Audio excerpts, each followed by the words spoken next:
So let's have a look at a few examples of the MPS in a bit more detail. This webinar is not the place to go into the full detail, and certainly we would love to come and help you and set these up for you. Let's have a look at examples of how this has been performed and what the MPS look like. Here we can see the aspect of model, cost and time, and defined in their classes as they are progressed.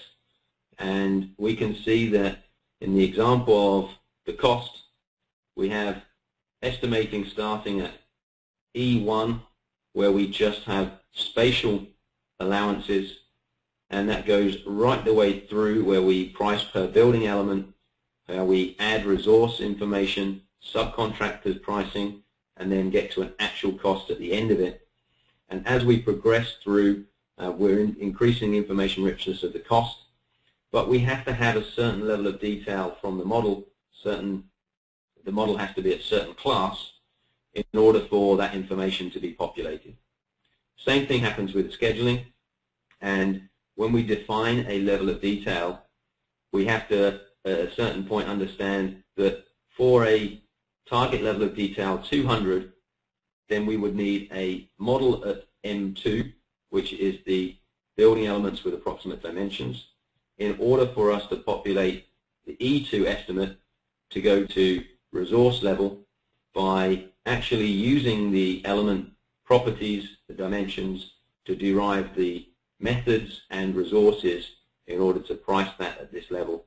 And if we have an E3 schedule, actually average cost per, I was skipping myself, but maybe we could talk about this one. So 300 is actually where you've used it and derived a bit more detail in the estimating aspect. And then the scheduling is the same, to say that when we have cost at resource level, then we can have a resource-driven schedule, and that information is captured at a certain level of detail to say that 300 means this for the model, this for the estimate, and this for the schedule. We then have, as you saw, the building elements per stage requiring a specification.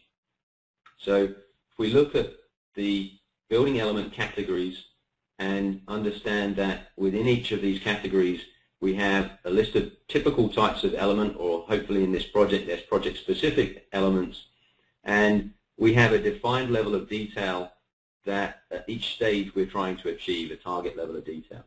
And for each one of these categories and each one of these methods and each one of these elements themselves, we need to specify exactly what we're going to achieve, what we are requiring. So each one of these boxes is made up of, if you would click on one of those, you can see that the superstructure category has a level of at level of detail 300. So at the point in time in that stage, as we required a level of detail 300 superstructure, this would be our general specification for all of the high-level information that so it's how are we going to create in the model the floors, and what types are going to be modeled. We're not going to model openings, so small openings we're not going to worry about.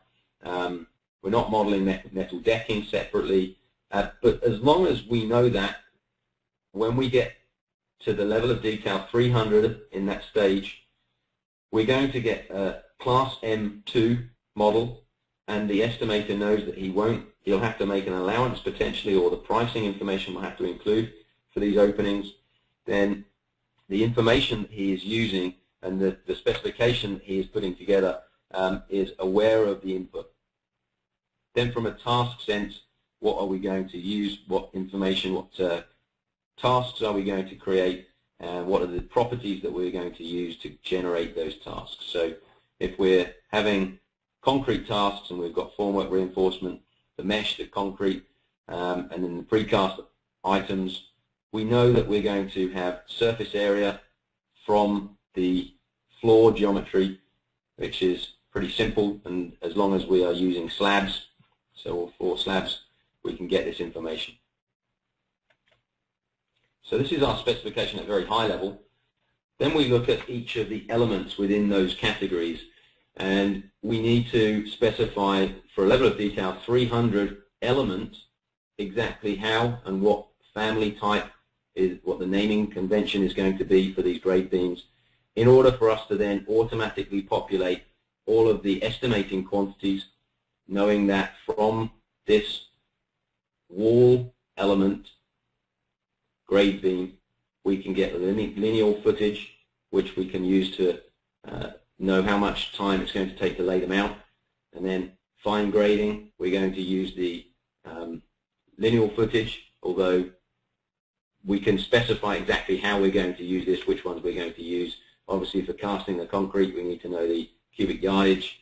And here in the reinforcing for the grade beam, we're going to generate the tonnage from the net volume. Then in the tasks, these are the tasks that we're going to create and monitor, and we can have an association to know which tasks are going to be populated by which. In here we've got CSI level methods.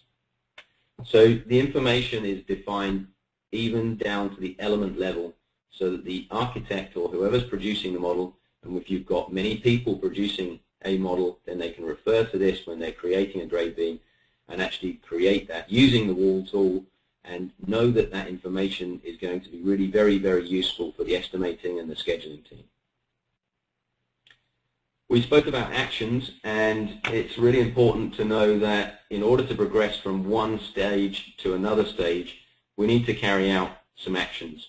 And here we have DD1 stage to progress to DD2 stage, and in this continuous footing example, we are knowing that they are progressing from a level of detail 200 to a level of detail 300.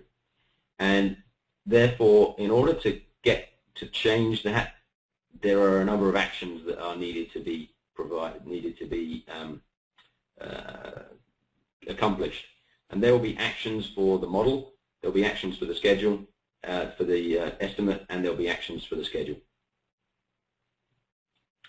And if we follow that process, if we actually work to that specification, then we will have a visual cost plan automatically linked to the model, and all of the formulas in our cost plan will be automatically populated, and we will be able to provide a lot faster design feedback from the estimating and scheduling teams, because everything will be prepared in parallel, and there will be so much less time spent on crunching the data in each person's discipline. So it's preparing them for what the inputs they're going to receive before they receive them. This was our first project. This is the California Academy of Science.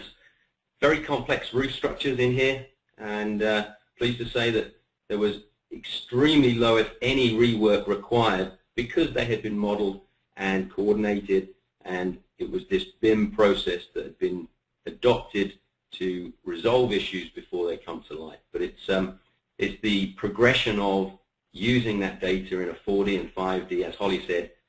Essentially, if you're just using it for visualization, then it might not be necessary to implement an MPS.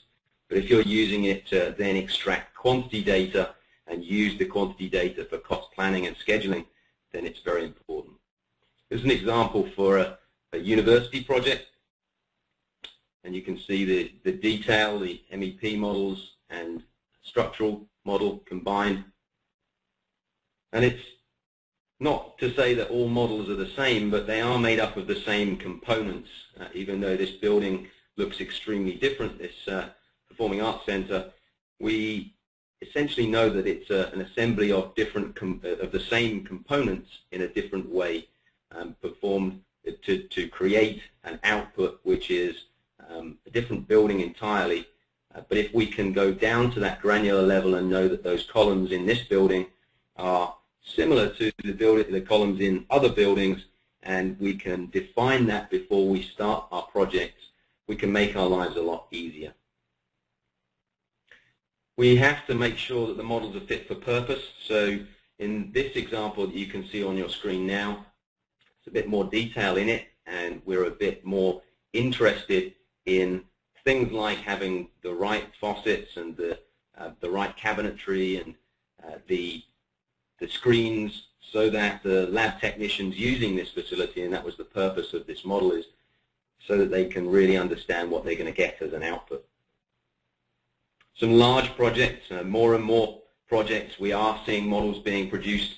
Maybe you're starting to receive some models like this. Maybe you're building your own, and essentially over the time we're seeing more and more models created, and therefore a higher requirement for collaborating using those models.